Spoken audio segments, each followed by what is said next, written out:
OK，欢迎回到我的频道。今天我要教大家做的就是台式的泡菜。为什么我会教大家做台式泡菜呢？早1个星期前，有一位朋友讯息我说他要学台式的泡菜，要做台湾的泡菜。然后他说在 YouTube 上，然后还上网找到一些 recipe， 那个食谱蛮复杂的。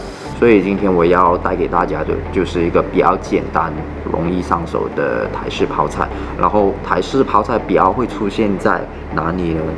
就是所谓的台湾的臭豆腐。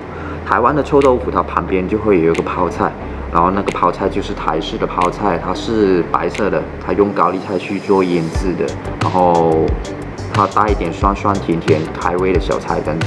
然后台湾它算是一个比较多腌制小菜的国家了，菜脯啊、黄金泡菜啊、台式泡菜啊，然后还有韩式泡菜啊，然后之类一大堆等等的，还有一些腌制的辣椒之类的，变成我在台湾念书那么多年，我也看过很多形形色色的腌制品了，所以变成今天我就挑一个比较大众化的，就是去到台湾肯定会有吃过的，就是台式的泡菜。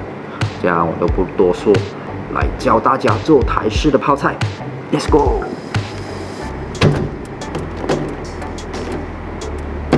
首先我们有的是高丽菜，切好的高丽菜。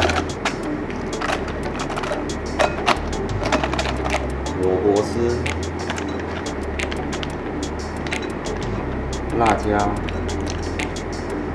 盐巴做腌制，大概是2汤匙。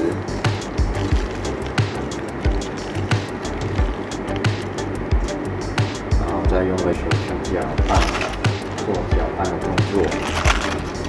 把它腌制2小时。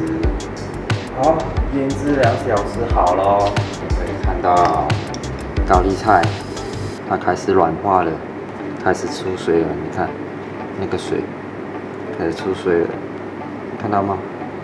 好，这样我们就拿去洗了。好，现在我们做腌制的动作。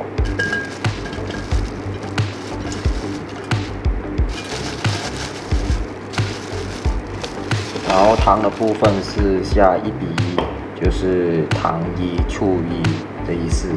然后我现在用的分量是半公斤的糖，再加1支的白醋，大概也是半公斤的白醋。